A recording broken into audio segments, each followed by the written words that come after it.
role of a strength and conditioning coach, is it as simple as deliver S&C?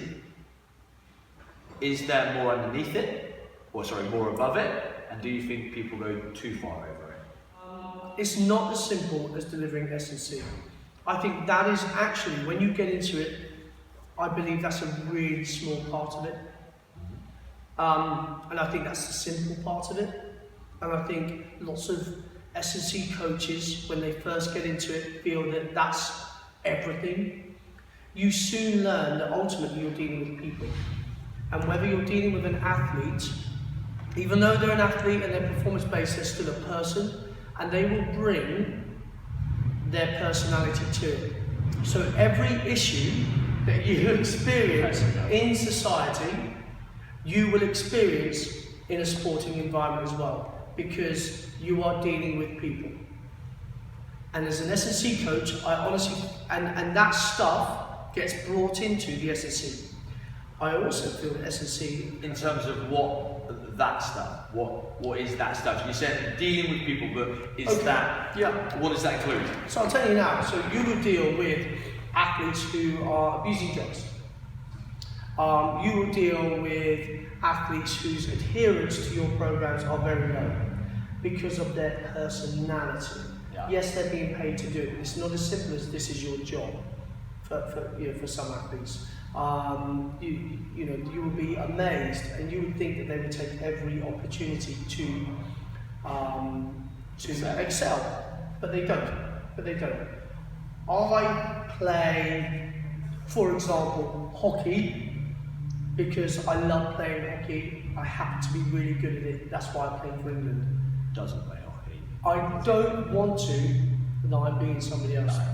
I don't want to do all this weightlifting and all this training. Yeah. I'm good enough already.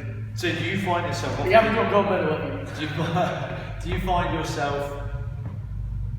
There's some scenarios I've been in where often it's like, geez, I am just a sounding board here. Is that part of the S&C role? Should that be explained to people, or do you think there needs to be... Should people have to go and read around it, or do you think it should be an inherent thing that just happens? I think if you look at the leaders in the field at coaching conferences in the S&C environment, because you're dealing with people, you are a coach. And as a coach, you have so many different hats beyond the technical and the tactical. And I think that needs to be advertised really widely. Easy for me to say. And I think more of it needs to be in, strength and conditioning qualifications, working with people.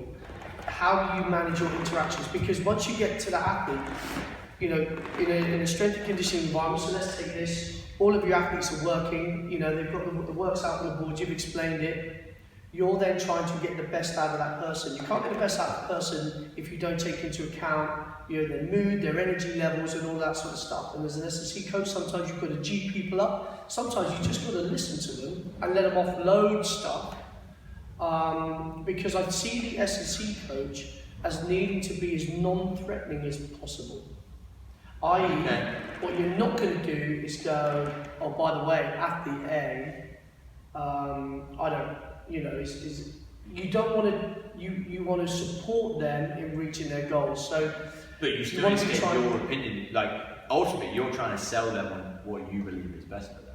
Mm-hmm. Yeah. So you can't be too friendly.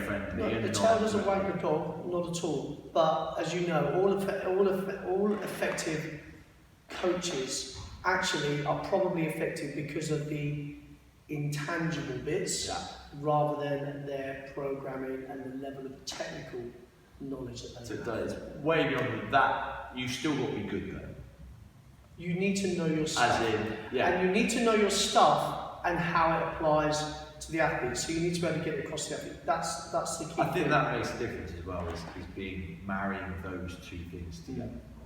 Yes, there's way more than it, but you still need to be real good at this. Yeah, and I think you're right. You could go too far the other way. Yeah. You can be too much of a people person. S&C coaches who try and be one of the lads or one of the athletes, they just undermine themselves, and then they lose that respect. 10 seconds. It'll be a fine line. Happy? Happy? Done. 10 seconds to spare. Super. Thanks, man. That was cool.